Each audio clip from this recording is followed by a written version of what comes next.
Olá, amigos, bom dia.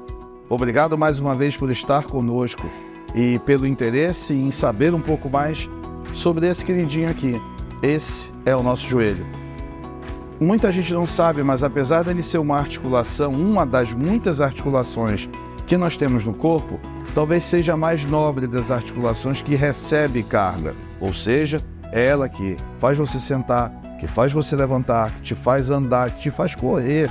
Portanto, ter a saúde integral dessa articulação é a base para que o seu corpo funcione da melhor forma possível. Portanto, vamos hoje então imergir dentro desse querido para que a gente traga a vocês o que se precisa fazer para evitar as lesões, mas principalmente e infelizmente quando não se tem mais essas opções conservadoras e aí só a cirurgia passa a ser a nossa opção.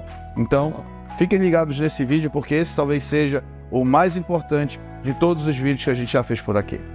Bom, então vamos lá. Se a gente prometeu, agora a gente tem que entregar. Vamos falar um pouco sobre a mais importante das articulações do corpo, porque é aquela que nos sustenta, é aquela que recebe toda a carga do dia. A nossa chamada carga axial passa por ela. Ele é o nosso maior estabilizador, é aquele que nos entrega força, equilíbrio, coordenação e que serve de suporte para outras articulações, sejam quadril, coluna lombar, pés, tornozelos, ou seja, se existe algum desarranjo ao nível dessas outras articulações, quase sempre o problema começa nessa articulação. Esse é o nobre joelho. Não à toa eu fiz medicina do esporte e logo depois percebi que precisava me subespecializar mais ainda nas cirurgias de joelho. Lá estive, fiz tal especialização e então aprendi tudo aquilo que se faz em relação ao joelho, seja de forma preventiva, seja de forma curativa no uso dos atos operatórios. Então vamos falar um pouquinho, claro, eu não vou me ater aqui à anatomia, à fisiologia, porque isso aqui não é uma aula, é uma exposição trazendo aquilo que é mais interessante de uma forma sucinta, objetiva e com uma boa linguagem. Então, como o tema é falar das lesões que são mais comuns no joelho, vamos começar dizendo quais seriam essas então.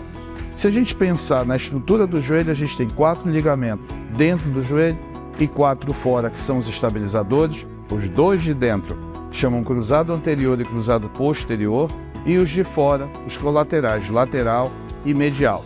Para falar grosso modo, existem outros menores, tão importantes quanto, mas que não estão aqui dentro da nossa discussão. Além desses ligamentos, a gente tem também os meniscos, que são aqueles amortecedores entre o fêmur, que é o osso da coxa, e a tíbia, que é o osso da perna. Essas são as estruturas que a gente deve ter mais atenção, porque é nelas que se concentram a maior parte das lesões. Então vamos lá. Dentro do joelho, falando que nós temos lá os ligamentos cruzados anterior e posterior, o que mais comumente se lesiona é o cruzado anterior. Você aí com certeza já conheceu alguém que fez essa cirurgia, ou que tem indicação de fazer e ainda não a fez, ou até já fez em si mesmo. Eu, particularmente, já fiz nos 2 joelhos. É um ligamento que tem uma resistência de 100 newtons, ele fica aqui na parte de dentro do joelho, é um estabilizador da translação anterior da tíbia, e o que acontece quando ele é rompido é que o joelho fica instável. A pessoa sente como se o joelho fosse frouxo e saísse do lugar. Assim, nos mínimos movimentos, como dirigir, como subir e descer uma escada dentro de casa até. Então a reconstrução dele é imperativa. Não existe tratamento conservador para lesões, mesmo para as lesões parciais. E por quê?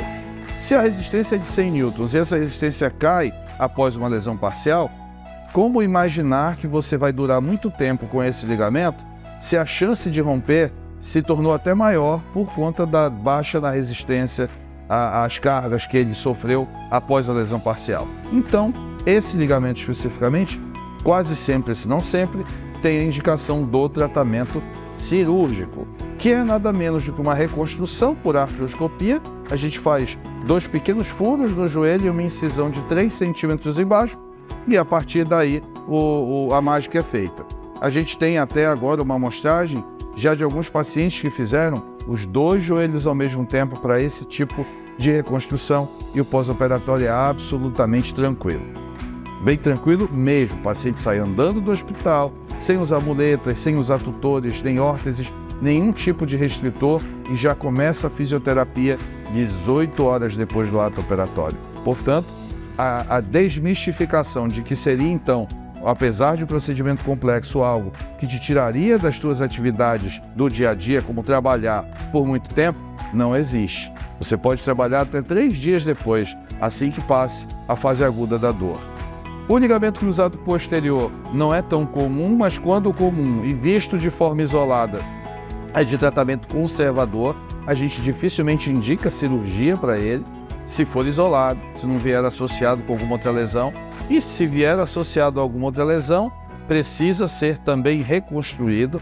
A discussão se faz tudo num tempo só ou se faz em etapas diferentes existe, mas eu particularmente, em nossa conduta cirúrgica da equipe, a gente tenta resolver tudo em um tempo só. Por exemplo, se você tem a lesão do cruzado posterior e do anterior por um trauma grave de alta energia sofrido, seus 2 ligamentos vão ser reconstruídos no mesmo tempo para aproveitar anestesia, internação hospitalar e tudo aquilo que precisa ser aproveitado, evitando um segundo procedimento, um segundo desgaste, uma segunda exposição aos riscos que todo ato operatório traz.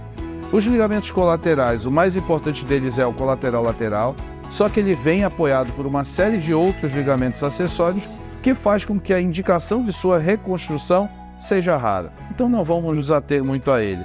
E o colateral medial, esse mais ainda do que todos os outros, dificilmente evolui para tratamento cirúrgico, mesmo em atletas. O tratamento conservador passa a ser o de maior indicação logo no início. Vamos para dentro do joelho, aliás, nós estamos dentro do joelho, porque a gente falou dos ligamentos cruzados, mas vamos então nos manter lá dentro, após termos falado dos que estão do lado de fora, os colaterais, e vamos falar dos meniscos. Os meniscos são essas estruturas que a gente tem na parte de dentro, como eu falei, que tem a função também de estabilização, mas principalmente de amortecimento de impactos. Eles são, então, os nossos amortecedores de dentro do joelho. A gente tem 2, um na parte de dentro e um na parte de fora do joelho, portanto, menisco medial e menisco lateral. E a classificação dessas lesões nos traz 8 tipos de lesões principais. Se discute se 7 dessas lesões são cirúrgicas e apenas uma delas é de tratamento conservador. Eu já acredito que hoje a gente tem sido cada vez menos invasivo e operado cada vez menos, nos concentrando mais naquelas lesões que têm um perfil de serem maiores, mais instáveis e de trazerem maiores complicações clínicas ao joelho. Portanto, a análise é feita não só pelos exames de imagem, mas principalmente pelo exame clínico e por aquilo que o paciente nos traz para definir se a abordagem cirúrgica, se tratando de lesão de menisco apenas, é realmente cirúrgica ou se a gente tem, dentro da gama de opções que a medicina regenerativa hoje nos traz, como ácido hialurônico, como as infiltrações com corticoides, se a gente tem outras opções de dar a esse paciente qualidade de vida sem que ele precise necessariamente passar pela cirurgia. Portanto, a mensagem que fica é, claro, consultem sempre o especialista, de preferência mais de um, usem amplamente os acessos que a internet os traz hoje, como esse vídeo, e no momento em que for decidir pela cirurgia, discuta isso amplamente e com propriedade com o médico de sua confiança, mas principalmente tenha em mente que antes de qualquer ato operatório, existem muitas outras opções a serem empregadas, se o seu caso estiver ali entre a opção cirúrgica ou não. Se ela for cirúrgica desde o início, como uma lesão do cruzado anterior, essa não tem muita discussão, mas é importante então ver o máximo de informação para entender o que é a cirurgia e de como funcionam os diferentes protocolos.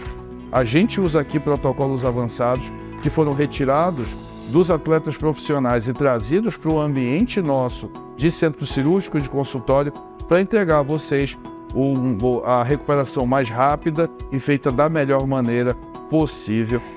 Claro que dentro daquilo que a literatura traz como cientificamente correto. Tá bom?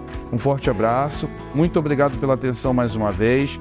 Curtam o canal, nos mandem suas perguntas, deixem comentários, porque isso com certeza vai vai nos estimular a trazer ainda mais informação útil, moderna, atualizada e numa linguagem muito acessível a todos vocês. E não esqueçam, essa é a nossa articulação mais nobre e, portanto, cuidem dela com muito carinho.